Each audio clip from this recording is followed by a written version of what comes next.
Okay, so we are live with Adam and Ash of Cincy Made and Wexford Cleaning.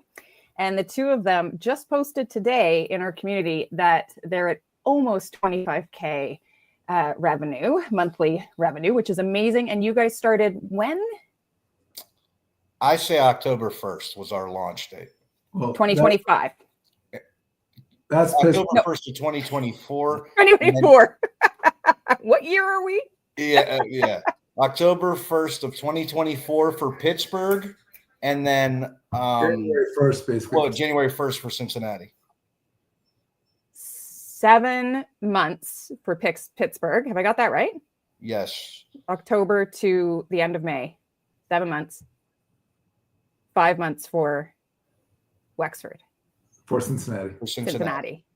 Okay. Dude, you guys are going to beat us. Yeah, that's the idea. Has that always been your goal? What did you think this was? You want to log into Convert Labs dashboard and see Cincy Made 1 or 2, Wexford Cleaning 1 or 2, and then see you guys trading. Okay, clean, like three or 4. But close, though. But close, because we know you're good at this too. So, I mean, we're all right. We certainly didn't reach 25K that fast. We did reach 50K relatively fast. But yeah, you guys are like, that's amazing. So I'd love to hear your backstory. Like, first off, like I know you guys, but for anyone else watching this, they know nothing about you. So let's give them a bit of an introduction in terms of how you even ended up in the cleaning industry space and why you decided to do this at all. Well, Ash, I'm not going to steal the thunder, but I'm going to take this one. I'll lead and you can come in second. So my background is I'm from Pittsburgh. I went to University of Pittsburgh. I've been a sales manager. I've pretty much done everything in the front of a car dealership on the sales and finance side. And then my last job, I was a salesperson and a general manager at a boat dealership. And whenever that ran its course, I'm in my 40s. I decided I don't think that I can work for anybody else anymore. Okay, wait, hang on one second. What did you study at university? Economics, engineering first, and then economics. Okay, interesting. Okay, so that kind of makes sense. I did geography. Doesn't make any sense to what I do now. Well, college is to teach you how to learn. I agree with that. I agree with that. And then, okay, so boat sales. I can't actually believe we've never talked about this because I want to buy a boat. So let's talk after the call. This will be boring for anyone else, but yeah, I really want to get into it. As far as how this came about, when that happened, I met Ash 3 or 4 years ago, and I'll let him tell the story of how we met. But we've been friends for 3 or 4 years. Never when I met him did I think we'd be in business together. We just hit it off. We had a lot of things in common. He's a smart guy. I appreciate that. His wife's very intelligent too, and she is involved in our business as well. But yeah, I mean, I don't know. Ash, why don't we just skip the BS and you tell her how we met? All right. Well, this is why I love you guys. I grew up in Cincinnati, went to college here, and then I worked overseas for 27 years. So, okay, wait, what did you study in college? Business management and IT. Oh my God, you guys, this is like a shoe-in for you. You should have all the skills to be insanely successful in running these businesses. So I moved overseas. I worked in Switzerland, then Belarus, then Jordan, and then Dubai. In Dubai, I started my entrepreneurship. I opened my own restaurant business, and we were doing well. And then COVID hit and kind of closed everything up. Mm-hmm. And we decided to move back to the States. So we moved back to Cincinnati, and I was basically retired, for lack of a better word. I just, didn't want to go into the corporate world. I've been on my own for a number of years. And I was just playing poker, having fun, living the life. And I met Adam on the poker table. That is we true. hit it off. We found that we both enjoy golfing, so we decided to golf together. And we were golfing one day when Adam's like, I quit my job at the boat dealership. And I was like, what are you going to do now? He's like, I have no idea. I was thinking maybe opening up a cleaning business in Pittsburgh. And we got to talk, and I was like, hey, why don't we do it together? And why just Pittsburgh? Why not do it in Cincinnati also? And then potentially we could add other services to it and have it become a bigger thing. We watched the cleaning company Blueprint. We binged it, actually, 24/7, just one by one.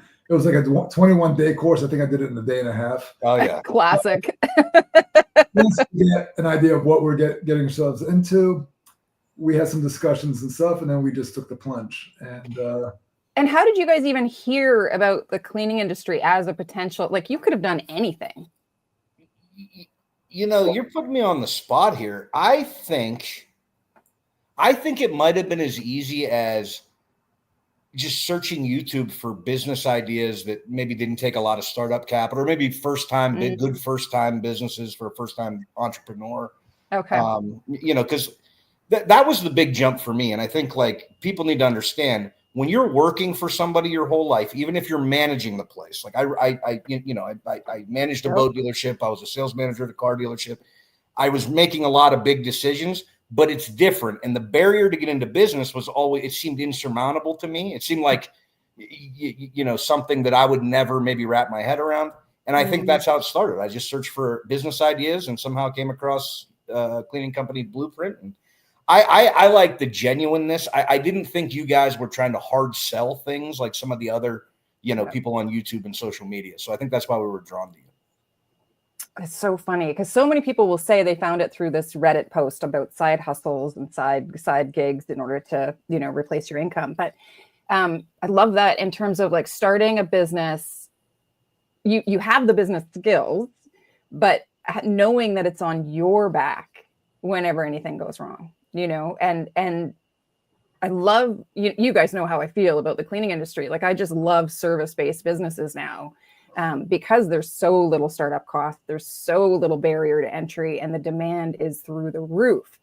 What would you say, like when you guys first started, if you were watching the channel today, and this is your very first video, and I'm sure there's somebody out there where this will be their first video, what would you say to them in terms of like how to get started, what to do? Like, give us your best advice, I guess. Ash, you go first. I think our biggest strength was finding partners in each other that see eye to eye. I think if we had partnered up with other people that had a different vision than what we jointly share, we might not have made it, because you really do have to have the same vision working with someone in order to be able to execute it. So our vision was always treat the cleaners well, empower them, make them feel like they're the boss almost, as opposed to what the industry in general treats them like, which is almost like indentured servants. Like, go clean. I don't care how messy it is. I don't care what it is. You're making minimum wage. Don't complain to me, or I'm not giving you a job, and making them feel like they're worthless. So our first goal when we first set off to do this was, that's not how we're going to do business. We're going to empower them, see what they need, when they want to work, how they want to work. If a job is a disaster, we're going to let them walk away. We'll deal with the clients and tell them, hey, we're not cleaning your house. And that's helped us find some really good cleaners. And I think that's the key, is you need to really find some superstar cleaners to start off with, because initially they're your lifeblood. You don't have a lot of work, but the work you do get, you want to nail and keep. Get the reviews. Once the reviews start coming in, then that's going to start generating more people calling and say, hey, I saw you guys have great reviews. I'm going to try you out, type of thing. So I think we got lucky. We found great cleaners in both cities when we first started off. They got us some good reviews. They did excellent work for us. And they started asking us, hey, I need more work. I want more work. I want more work. Because they like how we treat them. They like the structure. And we've been honest and transparent. I think that's the important thing. Be honest and transparent from day one with both the customers and the cleaners, and you'll have no issues. If you try to upsell the customers and cheat them and stuff like that, they're going to realize it, and it's going to come back and haunt you. And same thing with the cleaners. Don't you feel like our BS meter is like so strong right now? And I believe that for everyone, like anybody watching this, I believe it for the clients. I believe it for the cleaners. Like, people can spot BS a mile away. And I bet you, Adam, when you were selling cars and boats, I bet you sold more when you leaned into honesty than, right? Am I right? 100,000%. And actually, I was lucky. I can say this about the two. I worked two places for a really long time. One in the car business, one in the marine industry, and I was lucky enough that both the owners, while we may have had disagreements, on certain things, they never, took advantage of customers or anything like that. So I was always able to be honest. And anytime I had to train salespeople or whatever, it's always about honesty. And it's usually, communicate the truth, right? Mm-hmm. Do a good job at communicating the truth, and it'll all work out in the end as long as everybody's reasonable. And one of the things that you said, and I don't know, somewhere along the way, Victoria, is you said there's no such thing as a cleaning emergency. Yeah. And, I use that one a lot. It's fantastic because it's true. There's no such thing as a cleaning emergency. And I think that's important to know that like these people aren't getting bent out of shape or shouldn't get bent out of shape about anything that we do unless, something bad happens. Yeah. And has anything bad happened in the last 7 months? Like truly bad? Actually, one time, if we go back through the channel, there is a live call. Well, it wasn't live. It was recorded on a Zoom where you guys were dealing with a poo crisis, if I recall, or vomit. Vomit gate. That was it. And it wasn't, you had a client that was disrespectful, left a bunch of vomit in his house for the cleaners to clean and didn't understand why your cleaner didn't want to do it. Well, it didn't stop there, though. It didn't stop there. A short 2 weeks later, the same cleaner, who, by the way, is our all-star to this day, was viciously attacked by somebody's dog while on the job. We had that 3 times too. Yeah. So are they okay? That was a first for me. Yeah, that's fine. Brutal. She's fine. That is so brutal. And that's, for anybody listening, like the policy in place in terms of contain the dogs. It doesn't matter how nice your dog is. We all, we're all dog lovers. I've got a dog and a cat, but they have to be contained when the cleaning's happening because those kind of accidents do happen. Poor thing. And I think another thing that helped us out is we put our pride in our pocket. No matter how experienced we thought we were, no matter how smart we think we are, we were open to learning. So if we go back 7 months now and see how we handled customer calls compared to how we handle them now, right now, like we could tell this is going to be a good job. This is not going to be a good job. This is going to be a troublesome client. This is not good. I mean, at first when we answer, it's like, oh, we have a phone call. Whatever we need to do to book it, let's get it. Now it's like, all right, you know what? I don't like the sound of this person. I'm gonna push for it. Like I'm gonna pass on this job and go for it. So okay, tell us what the warning signs are. I know I've said it so many times on the channel, but I want to hear what you guys think. Like what makes you go, like your spidey senses? Well, I had a call the other day. First of all, they don't want their whole house cleaned. They just want certain sections of it cleaned. Every time. She was like, I have a glazed bathtub, so you can't use abrasive stuff. You have to use this. And I have this wood is really special, so you have to use Endust. Don't use Pledge. And she was very nitpicky about everything. And initially, I was like, well, if you have those products available, my cleaner will use them. We're not going to make her buy it. If you become reoccurring, she may start carrying it. But and this was for a one-time clean. This was for a one-time clean. Yep. And then, she was just. And then she'd call back and add more things and call back. I think if a client talks too much and asks way too many questions, that raises a red flag for me. We're professionals. We know what we're doing. You should just rest easy. Let us do our job. And if we don't do a good job, complain to me. But don't start your complaining and your nitpicking 2 weeks before the job even starts. That's a huge red flag, for example. Yeah, that person is very nervous about handing over the reins. They've been doing the cleaning themselves. They have a particular way about how they do it, and they feel like they're hiring someone to replace themselves. Yeah. And so, and Adam, do you have any? Yeah, I mean, anybody. The next day thing is a thorn in my side. Yeah, because there's no such thing as a cleaning emergency. Why didn't you plan this ahead? Yeah. It's not, and I think you said it before in the videos. It's not our problem that you didn't plan well. And we had one actually the other day that I remember. They needed us there like tomorrow, but they already had the carpet cleaners scheduled. And it's like, well, if you thought to schedule the damn carpet cleaners, like you should have thought to schedule the house, to clean the rest of the house. It's not our problem. Yeah. And actually, one of the things that I know this may be a little off topic, but don't be desperate. Anybody that's out there, like desperation has been the root cause of every mistake we've made in the last 7 months. Oh, that was gold. Desperation has been the root cause of every mistake we've caused in the last 7 months. 100%. When you have nobody calling and somebody calls you and it's a pain in the ass job, don't take it. You don't need the experience. You don't need to see how the mechanism works. You don't need it, in my opinion. It's so funny. So Jen and I just launched a second business because we could. So we were like, let's do lawn mowing. And so we now have Oak Bay lawns. And so I'm kind of in it again, which is really fun in a lot of ways because we've been running our cleaning company now for 4 years. So we don't have that beginner like jitters or nervousness or desperation like at all with the cleaning business. But with the lawn care business, I now have 2 guys who call or text like, hey, have you got any work? And I'm like, oh man, that feeling of having to take every client. Here's the difference that this is, it's only been a few weeks.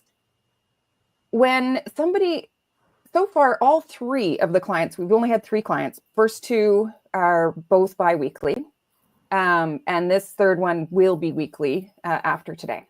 Okay, so only 3, all organic, except for today's. I think that came from Google pay-per-click, which I just set up yesterday. So anyway, but all 3 of them have had overgrown grass, like a lot. So kind of like a deep clean of a house, like a house that has not been pro-cleaned in a long time. There has been absolutely 0 pushback on price. So today's job, which is an emergency, it's not a real emergency. I've really irritated my neighbors for the last 3 months, and now I'm getting notifications, kind of emergency. And so the guy, he's taking care of his folks in Vancouver, so he has to take a boat. Anyway, it's a whole thing to go back and forth from the mainland to where we live on an island. And so it is for him an emergency. And so therefore, the charge is $720. You guys, I could go out there with a weed whacker and weed whack the crap out of this lawn. But because I got a guy with a truck and his supplies, they don't blink an eye. And I'm like, this is going to take him maybe 2 hours to do. Now, I know he has to take the debris and he has to bring it somewhere else and he has to pay to dispose of that. So there's extra charges, but there's no way it costs $700. This guy, he's like, yep, okay, do it. I'm like, I wish that was the same for house cleaning. But for house cleaning, I get, well, can you use this tool or this tool? Lawn care, I got to tell you guys, it's got to be your next business. Because now to be fair, I only have 3 clients. So it's not a huge data set. And all 3 I closed. So we're 3 for 3 right now, but it doesn't really mean anything until I have like 100. That's awesome. Isn't that wild though? That is wild. Like I had no idea. I knew that industry was ready for this model, but nobody's done it yet in my city. So I don't know if you guys have done research in your cities, in Pittsburgh and Cincinnati yet, but I would take a look because the same set it and forget it, bi-weekly, weekly, I wouldn't do monthly mowing. That's too big of a gap. And people are happy to pay it. They just want you to do the damn job. That's it. Yeah. So crazy. Okay, so let's talk about what's next for you guys. What are you guys working on? What are you excited about? Ash, I know you've been working on some stuff. Go ahead, Adam. Okay. What's next for us? Well, so we are in the infancy of rolling out a little marketing idea that we had targeting, condos and apartments and things like that. So maybe some people that aren't getting targeted by other cleaning companies. Mm-hmm. And also we like the idea that it's standardized work, meaning like every apartment looks the same and every townhouse looks the same and every condo looks the same. So it's easier to gauge. Because one of the things we did find out is that we have like a sweet spot, at least in Pittsburgh for sure, I think a little bit in Cincinnati, of the type of houses that we're cleaning. Because that's good to know. Both cities have a lot of big old houses. Yeah. And those are incredibly harder to clean than the newer cookie cutter subdivision type houses. And a lot of our work has been in those cookie cutter subdivision type houses. And when it's not, has been when it's like more difficult, meaning we have maybe cleaner call us or something like that. So Do you think on that's the a marketing front, demographics thing? Like who do you think is booking your services? so we actually compile data on that, Nice. but I don't have it off the top of my head. I do think it's a younger demographic than probably what a lot of people would expect. Yeah, more millennial, more in their 30s. Like that makes sense to me. If they're going to buy a cookie cutter type house, that's probably what they can afford. It's actually split. We have a lot of like the millennials, 30s, you know, and then we have those same people ordering our monthly service or bi-weekly service for their parents. Yes. We're getting a lot of that too. A lot of people so like my age booking for their parents. I'm like, they're like, you know, my please, parents mom and dad, don't do this to me. My parents can't keep up the house anymore. You know, we'd like to hire someone to go weekly, bi-weekly, monthly to clean their house for them. A lot of people say, you know, I used to clean my house. I've got a bad back now. You know, my knees are shot. I can't scrub anymore. And so they decide to. So we really have like two market segments, like the elderly and then the millennials, like the younger crowd that make up our bread and butter. Yeah. And then us Gen X in the middle, we're not we're not our target demographic. You're worthless to us. Yeah, we have the exact same situation. And it's actually really sad. Some of the elderly folks, you know, you realize, especially for our clients that don't live in the city, like their parents might only have interaction with their cleaner. Right. Like that's it. That's, you know, their only human kind of connection. It's really sad. But at the same time, you know, like we've got 92-year-olds, 94-year-olds that are still living independently, which is amazing. But I will say for anybody listening, having them add weekly cleaning doesn't solve their problem. So oftentimes people will think like, I'll just increase it. And like, of course, as a business person, I'm like, great, you're now weekly. But actually, oftentimes I have to call and say, hey, heads up, you guys need some more home care with actual like nurses or healthcare workers where, you know, we can really only clean. Absolutely. And there are times where they just need more. So just heads up on that. I had to convince a family today. Like I was like, no, you don't need more cleaning, guys. I'm sorry. I'll take your money, but give it to a nurse. Like that's what you need. So. And then Ash, you've been playing with AI. So can we talk AI? Yeah, we can. You know, I love it. Yeah. So I've been diving into AI. You know, a lot of custom GPTs to do a lot of my donkey work, I'd say, for me. You know, the strategic advisor lets me do market research and, you know, find out which market segments, which zip codes, which demographics I should be targeting, you know, which ones are spending the most, which ones are complaining the most about, you know, on social media, which ones are unhappy with their current providers and why. And that helps us take those pain points and target them with the right messaging, with, you know, the right pricing plans and so on and so forth. I've been using Zapier a lot to automate a lot of my processes. So, you know, I have a back-end spreadsheet that keeps track of my revenue month to month from each city. And, you know, now basically whenever our backend gets a new booking, it automatically plugs it into my Excel sheet. So that takes a lot of the busy work out of my day. And I'm just constantly looking at new ways to be able to use that, you know, those automation techniques, not to do my job for me, but to kind of alleviate the repetitiveness of it and let me actually dive into it and do the stuff I'd like to do and be able to, you know, dissect it and see what's what and make more charts and more graphs to be able to understand the numbers better. You know, we also have our customer service GPT. So whenever we get a new client, I just copy and paste information onto it. And it gives me a nice onboarding email that I send to them that explains to them what to expect, what our expectations are. So, you know, basically, you know, arrival times for the cleaners, it gives them a little cushion. So if they're late, the customer doesn't have to worry about it. It explains, you know, our payment policy, how we put a hold on their card so they don't freak out if the day before the cleaning, all of a sudden they see a charge. There's not an actual charge, just a hold.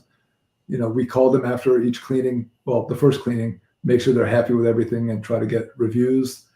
And, you know, so it's made our life a lot easier using AI as opposed to having to do everything manually each time. And I'm exploring more and more ways to integrate AI to help us be better at what we're doing. I love it so much. Okay, so I'm going to show the folks that are watching what that looks like. So, because you just said a lot of really valuable information. So, Ash he's using custom GPTs, which means he doesn't just go to ChatGPT and say, send an email to this client for me. Because if you did that, you would get a bunch of okay copy. It would be very nice, but it would be very generic, and it wouldn't be specific to his business. And it won't have my business tone, my anything. It won't even know who my business is. It's just going to be generic vanilla type of. Oh, and it's the worst, right? And so I'm going to share my screen here, and let's see. It's easier with 2 monitors. Well, I'm doing it with 1. Let's see what happens. Can you guys see this? Yep. Okay, awesome. So you can see this is my custom GPT. I have a gazillion. Don't spend too much time looking at that. But over here, my Oak Bay Clean customer service agent, I can onboard a new client, reply to this email from an unhappy client. These are just prompts, like ideas, but like I can write onboard this new client, and then I would give it all the details from our Convert Labs booking system, which is our software that we all use. And I would give it, their name is John, lives at, I'll say 123 Street, whatever, move in, move out. And I'll say, let's say 2 bedroom, 2 bath give me a date, June 1st, 2025, 9 a.m. Go ahead. Okay. So that's actually more typing than I normally have to do. I normally just copy paste. I just give it the basics. So I'm not revealing too much information about our clients because that would be a privacy issue. But as you can see, I mean, but I have created this whole customer service agent that knows who our ideal clients are. It knows our boundaries very well. So what we do not do. So you can see here, this is based on and it's an estimate that's based on a standard, well-maintained condition, blah, blah, blah. This has reduced our complaints. Like it's ridiculous how low our complaint ratio is now. I think it's under 0.5%. The norm in this industry is 2 to 5% of people will complain, but like more than anything, it's not so much the complaints I care about. It's just that my peace of mind is so much better because I've told them all these things and I've written it down. And as a result, they're happier. We get better reviews because we've said, hey, we don't do X, Y, and Z. And so they think we're more professional than the other companies who don't tell them anything. Yeah. And all of that, like, look how fast that was. And then copy, paste, bring it over. Now, what you do that's different from me, Ash, is you add the Zapier. I still haven't embraced that yet. But you have your Zap go where it saves it in your drafts folder. Are you still doing that? Yeah. So now when we get a new booking, it automatically copies the stuff from Convert Labs onto the custom GPT, and then it creates an email in my draft folder. So basically, at the end of the day, I can just go to my Gmail, open my draft folder. I'll have 5 emails there if we had 5 new bookings that day. Just proofread them, make sure there's no gibberish that ChatGPT decided to hallucinate on or write something that wasn't supposed to be there, which it does. Yep. Not all the time. Most of the time it's getting it right, but every now and then I find something that I'm like, okay, I don't want this there, and I delete it. And then I just send. So it saves me a lot of time. You still have to be involved. You still have to have the human in the loop and, proofread it, make sure everything's correct, that, it copy pasted correctly, everything's done right. But I find maybe 10% of the time I have to make a little edit or a little change. And 90% of the time it's doing it well enough for me that I'm just happy to send it and be done with it. So how many hours a day would both of you say you're actually working on this business? Well, I'm working, I'd say 12 hours a day, but during those 12 hours, I'm golfing, I'm going to the gym, I'm playing poker, if the phone rings, I'll answer it, I'll deal with it, I'll hang up, and then I'll go back to doing whatever I want to do. Best answer ever. Adam, was your answer the same? No, he's better at that than I am. I struggle with that still to this day. So I won't pretend. I still struggle with, it seems like the phone rings in the most inopportune times, no matter what I do. I just told Ash the other day. Well, today, for example, we always get into an argument, not a disagreement, because he picks up the phone on a half a ring. Oh, so, you're good, Ash. Yeah. So it rings to both of our phones. It actually rings to his wife's phone as well. And for whatever reason, he picks it up really quick, which is funny because when we were getting into this, he was like, this is perfect because you like talking to people. You like selling. He's like, I'll do all the back end work. I won't do anything. So basically, I don't have a job. He took, between him and AI, he took my job. That's amazing. So you're supposed to be answering the phone, but Ash is just too damn quick. And he's good. He's closing on all the leads. Like, no problem. The way we set it up was my wife would deal with the cleaners. She'll do the hiring and the managing of the cleaners. Adam would do the customer service, dealing with customer complaints, the sales and all that stuff. And I'll just sit behind my computer and do the stuff I like to do, being an introvert. And we do have another person too. My dad is involved, which is nice, even though it's frustrating at times. I'm sure it's equally or more frustrating for him to deal with his son, but he's a wealth of knowledge. He has a lot of business experience. He's our accountant / he's our financial guy. So that's really helpful. Even though you've got an economics degree, one of you. Which one was it? Ash. No, I studied economics. Economics, Adam. Okay. Then when the business started and the phone started ringing and I started answering it, I realized I enjoy talking to people on the phone and booking people. So it feels good, right? Like it's almost a race to see who can answer it first. And then he has the ability to put like snide remarks, like in passing, about how he closes all the leads and stuff like that. So I whatever. But he's the best. I mean, honestly, we wouldn't be where we are without him. I don't think we'd be where we are without any of us. I think the four of us make a great team. I wouldn't be able to do the taxes and all that stuff that your dad does. I definitely couldn't deal with all the cleaners ghosting me or failing background checks or their headaches and their complaints and their little nuances that my wife deals with on a daily basis. And what you and I do, I think, is invaluable also. So, but one thing that's important, like if anybody's listening out there, is that you don't need this many people, right? No, like you can do this by yourself. Now, you may not be able to explode, but you can certainly do this by yourself and grow slightly slower and make a fantastic life. And if you have a day job, like there's so many people do these with full-time jobs, right? Yes. And you guys both had the fortune, and so did Jen and I when we started our company, of owning our own time, right? We didn't have a lot of money coming in the door. We needed to make money and fast, but we owned our own time. And so a lot of people that have full-time jobs where they have a boss still that's dictating what they do with their day. I just want to say, we're getting an audio issue. But I'm not hearing it. And you guys aren't hearing it. And Cecilia says she fixed it, but somebody else is saying they've got an audio issue. Anyway, hopefully everybody else can hear it. Jamal and Joyce, tell us if you can hear it, because I know you guys were watching. Anyway, so I just want to say, like, if you are working full time, don't expect to reach 25K a month in 7 months, because you simply cannot answer the phone from the golf course or from the poker table or whatever, however these guys are doing it. But, we can, right? So cut yourself some slack, but you'll still grow. Tommy, who I did a hot seat call with, totally happy with 5 to 10K a month. Totally happy with that because he has a full-time job that pays his bills, right? Yeah, so, and you will eventually grow almost in spite of yourself, in spite of how you're doing. Now, it may be at a different degree, but if you're truly honest, that you run an honest business, you look for the best cleaners, you're picky about your jobs, you will 100% grow. And get to where you want to be. It's just a matter of how much time. Okay, now Jen's saying there's an audio issue. Hang on. Is it on my end, Jen? Okay, here we go.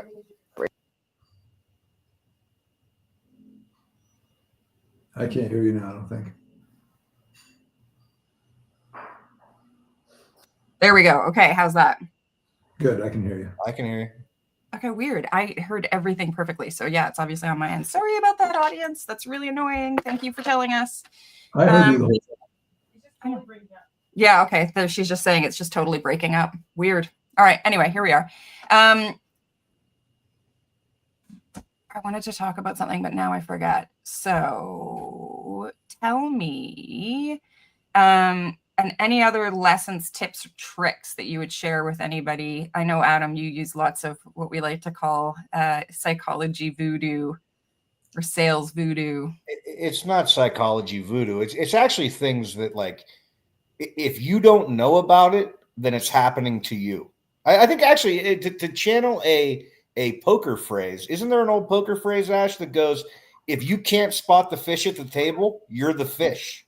It's a sucker, but yeah. Yeah. If you can't spot the sucker at the table, you're the sucker. Right. And it's you like the sucker in the first 2 minutes, you're it. Yeah. So if you aren't familiar with like some of the things that, because like the stuff I'm talking about, I'd love to say it's proprietary. Some of it is, but it's not. I mean, it's just general sales knowledge. And it's not about deceiving people or anything like that. It's about taking control of the situation. And it's about leading people the way you want them to go. Right. Whether it be leading them to close them or whether it be leading them to another cleaning company that might better be able to meet their needs or fulfill their needs. Isn't that funny? Like when I remember when I first met you guys, because you guys booked a discovery call through the channel, you found us. And let me let my dog out. This is what live is, you guys. Go on. And so you booked a discovery call, and I remember, Adam, when you first came on the call, like you were like, "I'm great at sales. I can do this." Da, da, da. And I was like, "Whoa." You don't want to be good at sales on this. You need to be decent at sales, but you actually need to be really good at stopping yourself from getting the wrong clients with the wrong cleaners. And now, like, I think it took you like a month. And then you were like, oh man, Ash is better at this than I am. Yeah. I don't think he's better, but yeah. And Cecilia's saying, don't change the way you do business for anyone. Yeah, that's true. Yeah, and that's who's successful in this space, right? Like, and you guys know it because you're in the community. The community, for anybody who doesn't know, there's over 700 of us that own cleaning companies. For the most part, there's some landscapers in there too, but mostly cleaning company owners that are on Convert Labs. And anybody who's actually making real money talks about how you say no to the wrong clients, right? So what you guys said about don't be desperate, that's the best advice ever. Yeah, I wish I would have taken that to heart because I believe somewhere along the way, one of you guys said that. But when you're starting out, you want to have these big numbers because everybody, to me, there was pressure because everybody knew I was starting a business, right? Oh, so like you want to, yes. So like you want to, hey, we look at all this, look at how successful we're being and all this stuff. So when somebody calls, you want to close everybody. And in reality, it's more of a matchmaking game than anything else. And it's matching customers with your company and then matching your cleaners with those customers. That's exactly what it is. Yeah. And that's the service space. And I think it's so different than when you're selling a thing like a widget or a car or, even cars, I would argue, should be more matchmaking, but they're not at all, actually. That's a whole other conversation we can have for another day. But I look at the car industry and I see so many opportunities to change it. So it's better for women in particular, like colors of cars. Drives me nuts. And they're like, why can't I get the Dolce & Gabbana designed car on the outside? Just on the outside. Like, do you know how well that would sell? Anyway, that's my little rant about cars. But I just think, in this space, you're absolutely right. Like, it's 100% matchmaking. You don't have to sell anybody hard on getting a cleaning service. Now, we are incorporating a little bit of sales, but people don't have to do that. I have done some cold, outreach. Oh, good. Tell us about that. Who have you been calling? So it's a little bit of that. Well, we've done a couple things. So Ash has reached out to a religious organization in his community in Cincinnati. That's a great idea. And that's provided leads and bookings. We've also done, we've targeted those condos and things like that. And to give an example, the first time we ever did this in Pittsburgh, Ash and I came up here. We just stopped into a condo complex, and I talked to him. I said, "Hey, is there anybody here that you guys refer residents to when they need house cleaning?" They said no. I didn't feel like they wanted to even talk to us. I said, well, look, here's our card. If we, I think I gave them a 10% discount card or something like that. Well, Yeah. what was it, Ash? 4 months later, we get a phone call and it's somebody, yeah, we asked the ladies at the desk and they said to call you. So that stuff does work. And that is actual sales stuff. But the actual talking to the customer on the phone, you're exactly right. Yeah. It's not very salesy. Do you want to share the idea you had about how to get the concierge on board? Or do you want to keep that? It's not that we want to keep it. I think it's still in the works. I think that's one of the things I'm careful to talk about because that particular thing has been successful, but not wildly successful. We're still tweaking that. But yeah, unlike my, hey, we've got 3 now, we know everything. Yeah.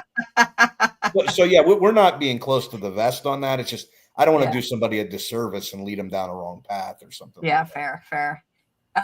I think, cold calls in the commercial space are definitely what's normal. In the residential space, it's kind of weird, except for through the apartment buildings or through complexes or property managers or whatever. Are you venturing into commercial? Do you think you will, or do you think you're going to stay mostly residential? Well, that's one thing we've noticed, I'd say, in our short history is that, well, the commercials, they're calling us, offices like that, to say, hey, do you guys clean offices? We'll say yes. And then it's a little bit different of a model. The houses, we don't have to go do walkthroughs and all that stuff. We can get, the dimensions, how many bedrooms, how many bathrooms, square footage type thing, and comfortably price it based on what they need. The offices, typically, like what we try to do is do a walkthrough. If we can have a cleaner come with us and give us an estimation of how long it will take her to clean that office space. And then we'll draft a quote and deal with it. We have, I think, 4 commercial job, like reoccurring commercial jobs right now, ongoing. We've had some others. We fired one for sure. We fired one. It was a restaurant. It was just, they wanted the kitchens under the equipment, stuff like that. We're like, we don't do that. Yeah, that would be really hard to do. But we realized that the commercial is more seasonal. Like in the winter when residential kind of dies down because people are just stuck at home because of the weather and they'll do their own cleaning. Mm-hmm. Companies we had a lot more commercial calls, and that's probably beginning of the year. They're looking to renew contracts or get a new contract for a year's worth of cleaning. And so, looking at our data, like we had a lot of commercial calls and opportunities like January, like end of December, beginning of January, February. Those died down now, and now the residentials are just exploding. So for next year, basically part of our marketing strategy might be to, starting in December or maybe end of November, start targeting more commercial spaces that are going to be looking at renewing contracts or finding a new cleaning company to do their offices because they usually do yearly contracts, type things with companies.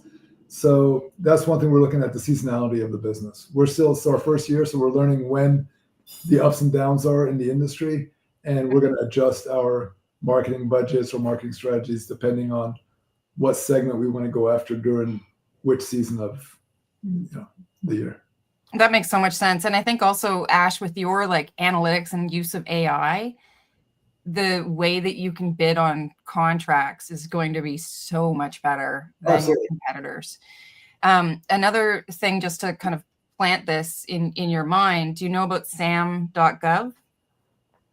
So those are government contracts. And now this is long game stuff, but because you own your own time, you can, go onto sam.gov, look at your state, your city. You can even do federal. And in your case, Ash, because you've got so much international experience, you could even bid on contracts that are overseas as well. So American embassies need cleaning in different countries, for example. And of course, they'd like to hire an American company. So if you're interested in the international side of things, you could do that. But basically, government contracts are usually 3 years long. And now I'm in Canada, you're in the US. We have a very different political landscape. Let's just say that. It should all be transparent. It used to be prior to whatever's happening now. So, and when I say that, I mean, it's transparent and that any government agency has to be clear about how much they've spent, which companies they've hired, that kind of thing. So it's all publicly available. Which means if you're smart, you can look at, okay, I want this contract. They got it 2 years ago, and just keep your eye on it. It's not the same as bidding a commercial contract with a company where they're going to hold all that to their chest, right? When you're dealing with the government, it's paid for by the people that are paying the taxes. So therefore, it has to be transparent. This is international, by the way. Australia would do the same. UK would do the same. New Zealand would do the same. Anyway, so I would keep your eye on those for sure, and start. The local governments will often have workshops to help small businesses bid on these contracts. So because they don't want all of the business going to the big companies. Now, this depends on what kind of state you're in. I have no idea. I don't get it. But I just know in Canada, I took a ridiculous amount of workshops on both my provincial level and the federal level, and then the city level. So for example, locally, I bid on the 911 call center cleaning services. So think that through, right? 911, it's open 24/7. There are people in the space on the phone dealing with emergency calls. Now, as somebody who owns a cleaning company, what's going to be the issue there with the cleaning? Noise? Absolutely. That was their number one concern, was what kind of vacuums? What's the decibel level of the vacuums? Does your cleaner, are they familiar with, talking in low voices? And then, it was a totally different bid. I love doing it though. And it was totally interesting for me to just learn the process. And then here's what I did. I didn't win the bid. Completely fair. It was one of my first times bidding on one of these. And the feedback, so you can ask for feedback. 90% of people don't ask for feedback. So what do? You ask for feedback. You get the feedback. You write it down. And then the next time, so it's going to come up again in 3 years. I've got my notes, right? So if I want to bid on that, I'm going to bid on that again. And these are worth a lot of money because it's 24/7. Yeah. So it's a lot of work. And then the other one I bid on, now this is very Canadian, so this won't apply to really, I don't think, any country in the world, but I'll tell it to you because I think it's interesting. The hockey stick factory. No, I'm sorry. It was a liquor store. So very Canadian, yes. It's very Canadian. So we have, I don't even know, does Australia do? Anyway, I'd be interested if anybody has comments to share about other countries. But for alcohol, it's sold. There's a government kind of agency. There's a certain number of stores. And so it worked out to be 276 liquor stores. And they made it so that it seemed like I was bidding on cleaning. I wasn't. I was bidding on the organization of cleaners to the stores. So it was exactly what Convert Labs does. Excuse me. And so my whole bid was about how we manage the flow of cleaners to stores. You're going to get on my way. You're going to get this. You're going to da-da-da. And they, again, I didn't get the bid.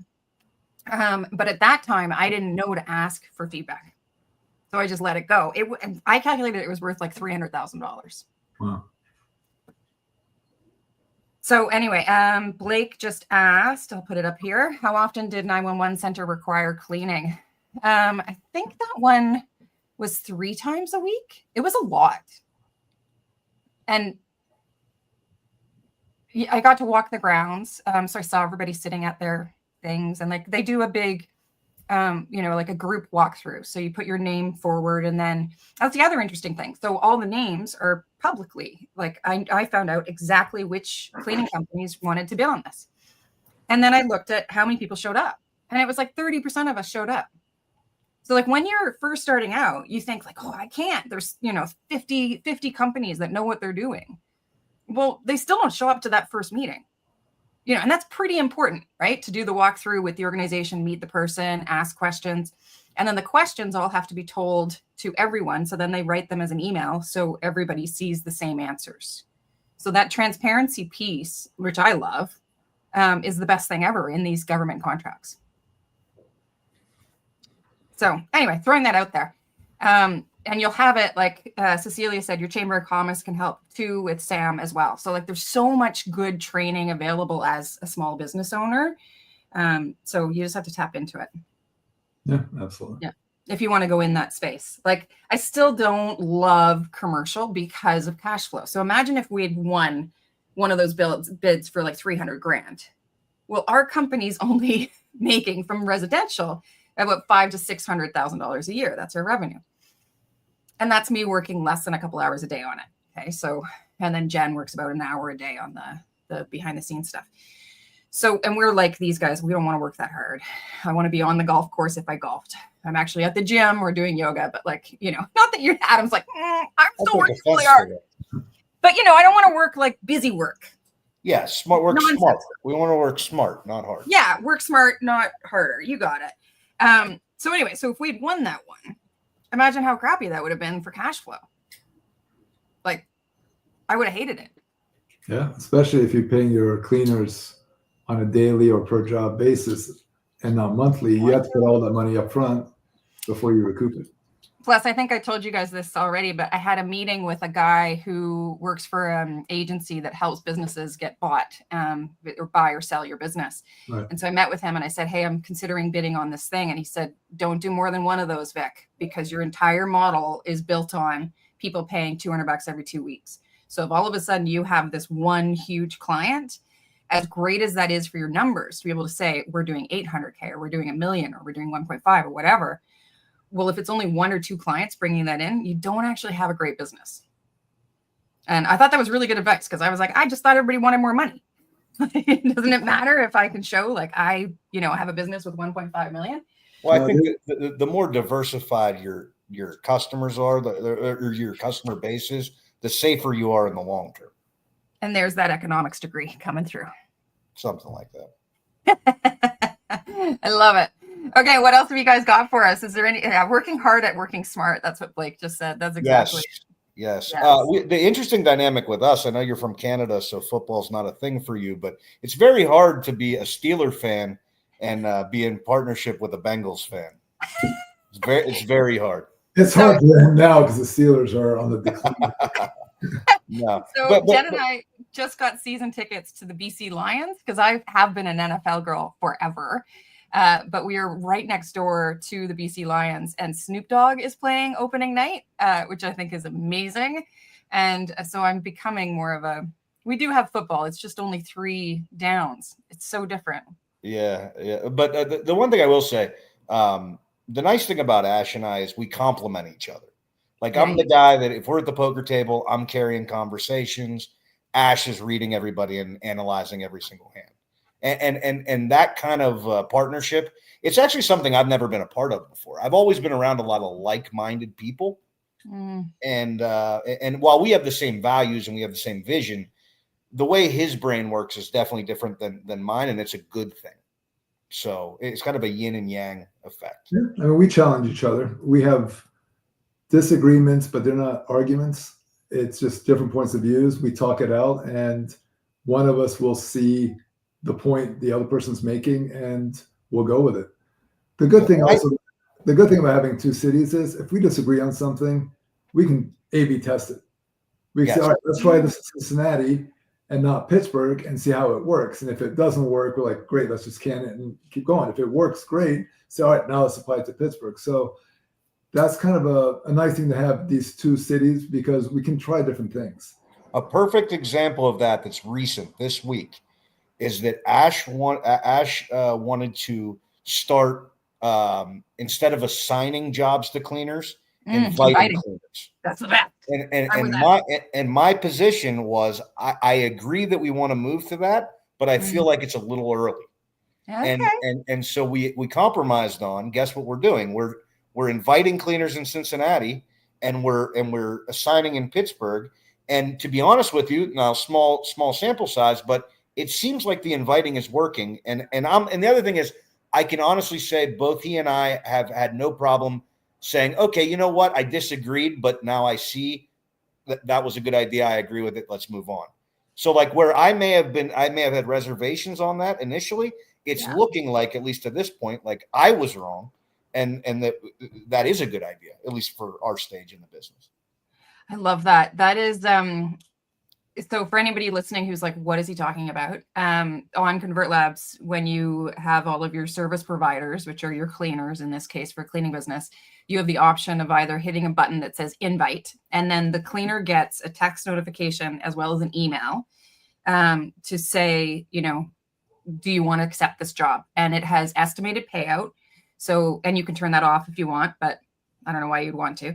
So you can show exactly how much you're going to pay them for this job, where it is, how often it is, if it's biweekly, weekly, one time, whatever. And then they can accept it or they can decline it. And this seems very simple. Trust me, I know it is, but for this industry, this is a game changer.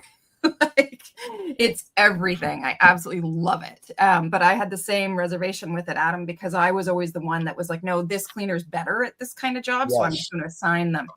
But eventually you will reach the point where it's a time thing and where you'll start to go, okay, I've got 4 or 5 cleaners available. Booking came in, invite whichever ones. And in your head which ones aren't good at which jobs. So you just don't invite them.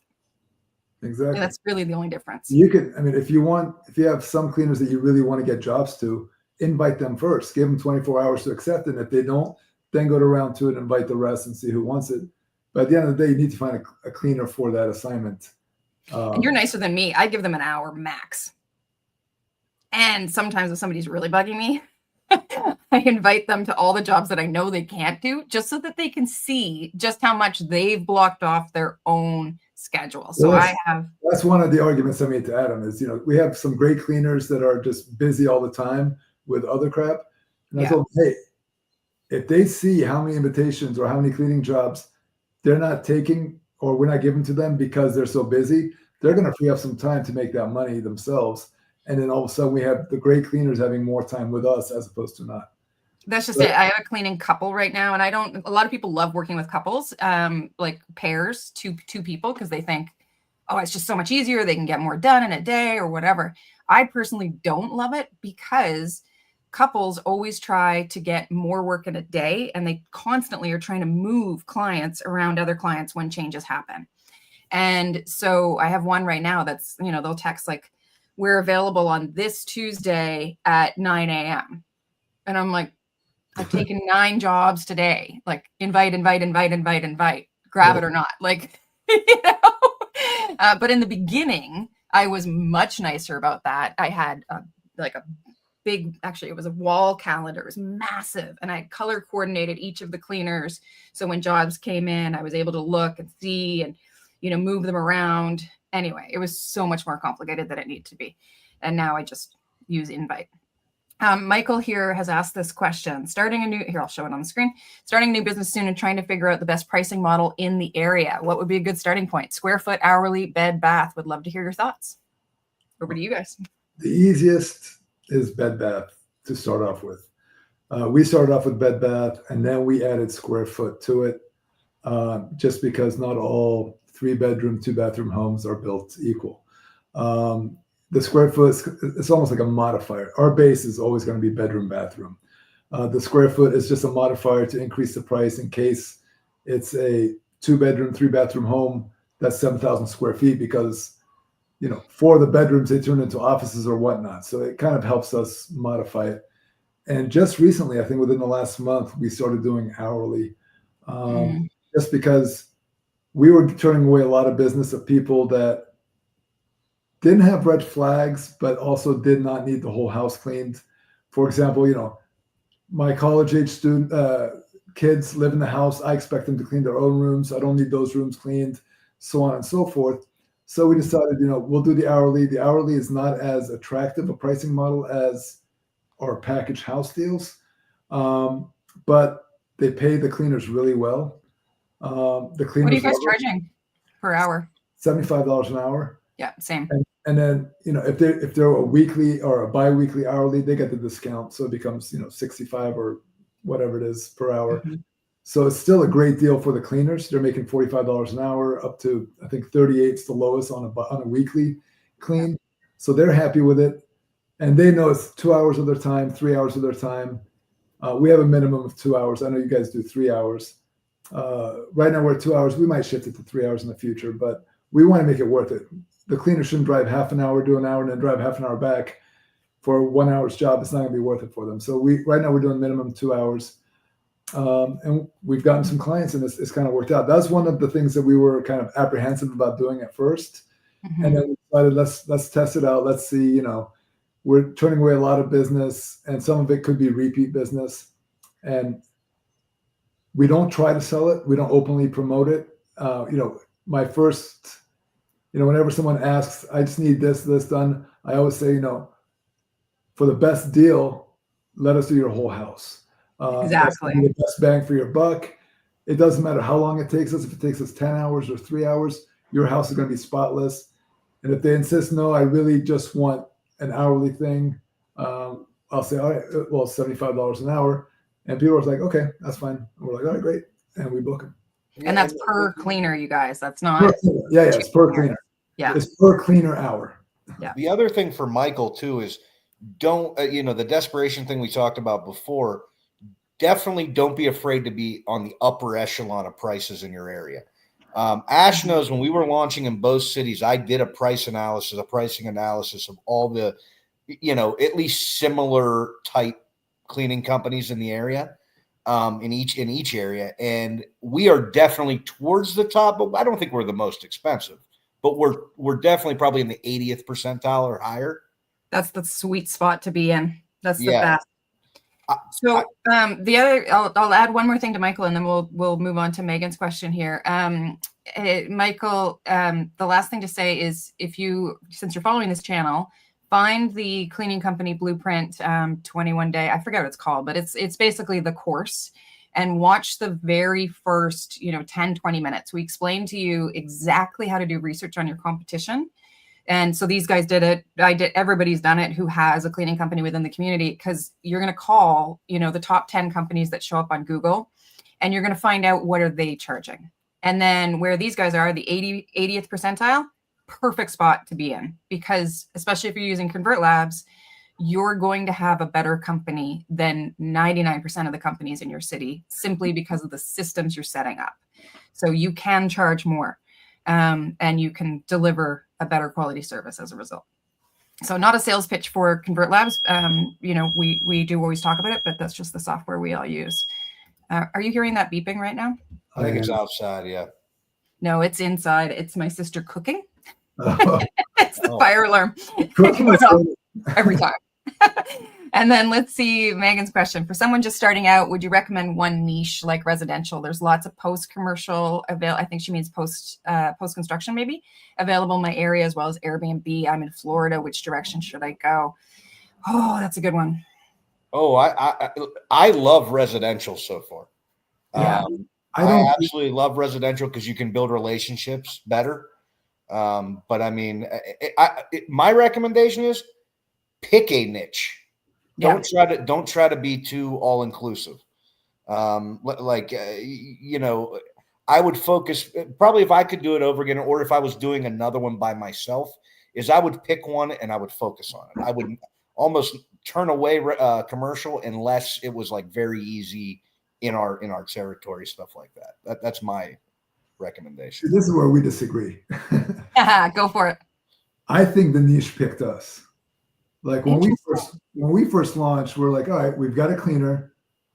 Let's see what happens. And I think one of the first jobs we got, early on, we got some commercial jobs that we said, oh yeah, we'll do the restaurant, we'll do this. And then we learned, all right, this is a horrible business to be into with the restaurant. Let's get rid of this contract. Let's fire this client, and let's not do that again. And it just happens that residential has been great for us. We haven't done Airbnb. I think if when we first launched, we had a bunch of Airbnbs call us and book us for regular cleanings, we would have loved that and would have excelled at that type of thing. We didn't. We also don't live in areas. I mean, she's from Florida, I believe, so they have a lot more Airbnbs than in downtown Pittsburgh or Cincinnati, that they're not vacation hotspots.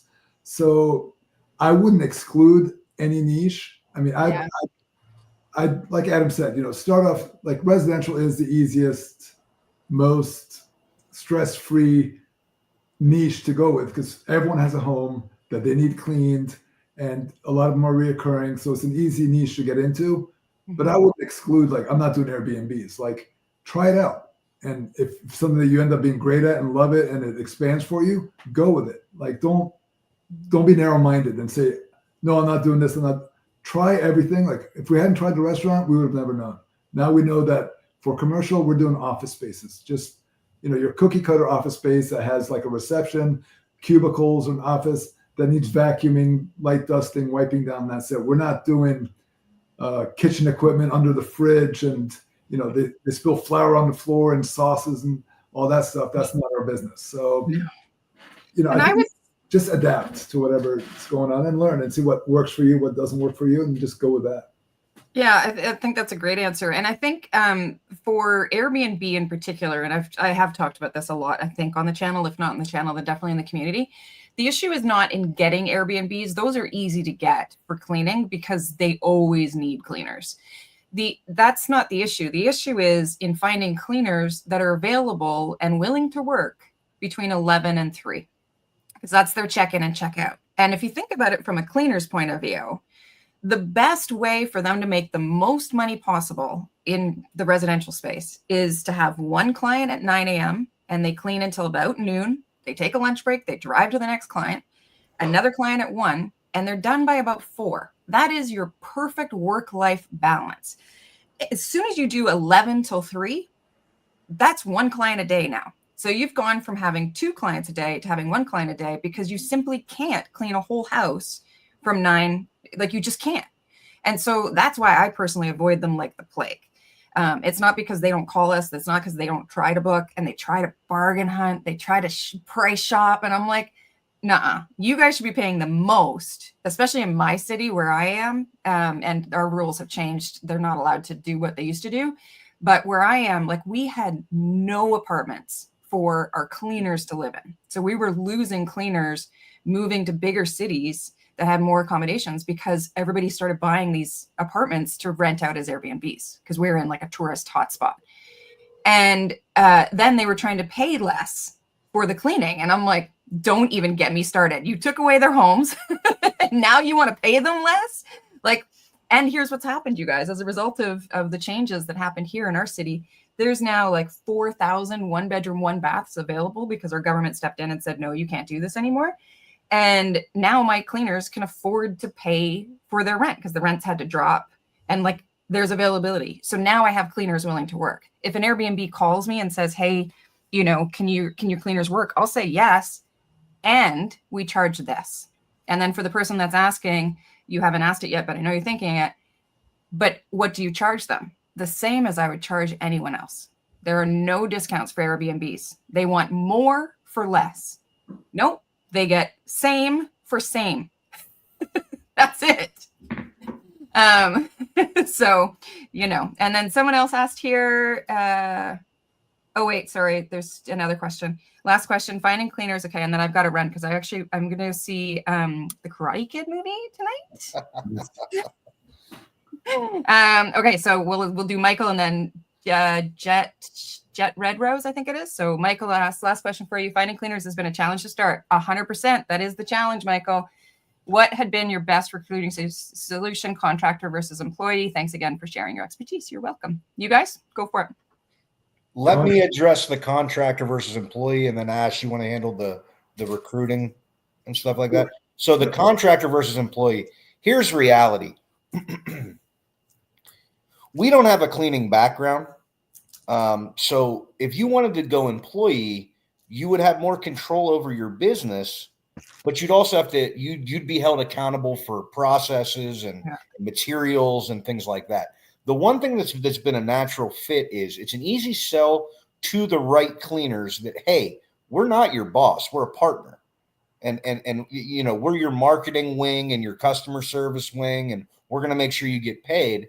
And they like the freedom. And yes, at first, some cleaners get a little nervous about being a 1099 in the U.S. And things like that. But I think once they get the hang of it and they see the freedom that they have, they see the freedom that they can say, no, I don't want that job. I'm going to go see the Karate Kid movie, right? Exactly. Yeah, and they have embrace to have that control. Yeah. Yeah. And then as far as the recruiting, I think Ash can shed some light on that. Yeah, go for it. Recruiting, I used your advice. I mean, you could tell as well as I did. We use Indeed. I use ChatGPT to create the ads, like what the post that I put on Indeed. It hits all their pain points. And that time I did it from the cleaner's point of view. Like, what are the cleaner's pain points? Nice. What don't they like about working for Molly Maid or, some of the national brands? And I use those bullet points to show them how we're different and how, we alleviate those issues that they're having with their companies. We post, right now we're going like every other week in one of the cities. So, this week would be doing Cincinnati, and we usually post it like Sunday afternoon until Monday evening, and then take it off. Smart. Yeah. And then, Pittsburgh would do it 2 weeks later, Sunday afternoon till Monday evening. And I'm going to test that. That's, I don't know why I've never thought of that. That's really smart, because I always say Monday morning, but you're right. If you do Sunday afternoon. I mean, we realized that, like, when we first started, like, I did it for a whole week once, just to kind of get an understanding. I was like, Canada is, she said Mondays. That might be Canada. Like, what about Cincinnati? Might be different. It's metric, yeah. So and I realized that, Sunday evenings, like when I posted Sunday afternoon, Sunday evenings, we get a ton of applicants.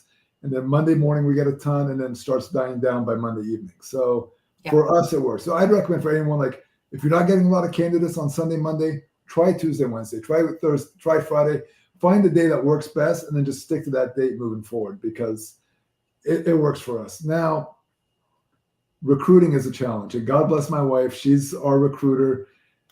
And I was telling Adam, like, maybe 30% of the people that apply and we reach out to and we, set up Zoom calls with actually show up. So 70% apply and they message you back and forth. And once it comes to a Zoom call, they ghost you.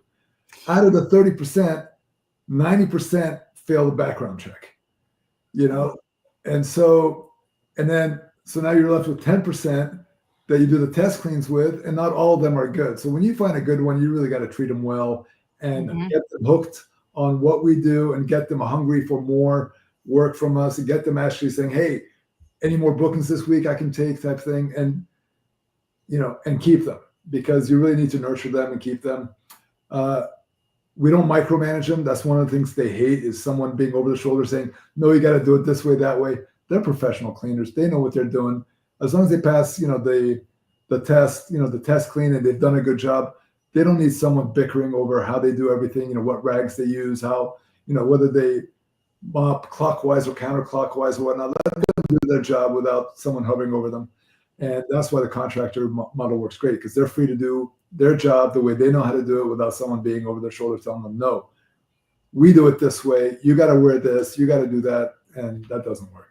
It doesn't work at all. Model and Indeed. Love it. And follow the blueprint again. It's in the video. I literally share exactly what I do, but now I'm going to test this Sunday afternoon thing. The other little bit that I would add on to that is that, for whatever reason, it's the first 24 hours that you post an ad that you get the vast majority of your applications. So that's why it's very important that you time when you post your ad. I've done it before where I've been in a jam and I've posted on a Thursday, and then I'm like, every single time I do it, I'm like, I know not to do this. It was just money wasted. And okay, so we have, I'll throw this one up. I've been lucky with recruiting contractors. Awesome. But getting jobs has been a challenge. I'm still waiting on my first clean. Any tips? Over to you guys. Patience. Perseverance. Reviews, get reviews. Yes. Have friends, family, anybody locally write you good reviews. Find friends, family, send your cleaners to test clean, even if you're paying out of pocket for the first few cleans to pay the cleaner off. It's worth it. I mean, that's what we did. I think the first clean we had was a friend of his dad's. We didn't charge the lady. We paid the cleaner out of pocket. She wrote us a great review. And it's worth so much. Half our calls from Google LSA are people saying, you guys have such great reviews. And so the reviews really help. So get reviews. That's my biggest thing to start off with, is getting those reviews. Yeah, reviews are everything. I skipped over this one. What is your current spend on marketing efforts? So I actually just looked at that just now, because I was working on we have a customer acquisition cost where we're trying to get our cost of customer acquisition down, because obviously if you look at it at first, it's a big number. And as you grow, it gets smaller. I think we spent between the two cities, this is including SEO, LSA, everything else that we spend, I think was I wouldn't include $5,200. Yeah. Oh, wow. Take SEO out, Adam, because SEO hasn't kicked in yet and it's not working for us yet. Right So now, $200 cost per acquisition per client is what you were saying, Adam? Is that? No. Well, we're our target's way lower than that. Okay. And there's actually, it's different between the two cities, but our total marketing spend, when you factor everything in now, if we remove our SEO, because we do have a big SEO campaign that we're not seeing any benefit from yet, it's just kind of started. I think you'd be looking at roughly $3,000, $3,000 to Every month. $3,500, but that's two cities, right? Yeah. And also it's a percentage of our revenue. So you don't have to do that to start. But what I would recommend is, I think, figure out a way to get a few $100s that you can start with a Google LSA or a Thumbtack or a Bark or something like that. But when we were starting out, Victoria, what you told us is you got to buy leads. And I do think that is an unfortunate reality, unless you want to go hand cards out, because that will work too. I mean, you can certainly drum up some business that way. You can go to every single BNI meeting in your city. So BNI, Business Networking International or something.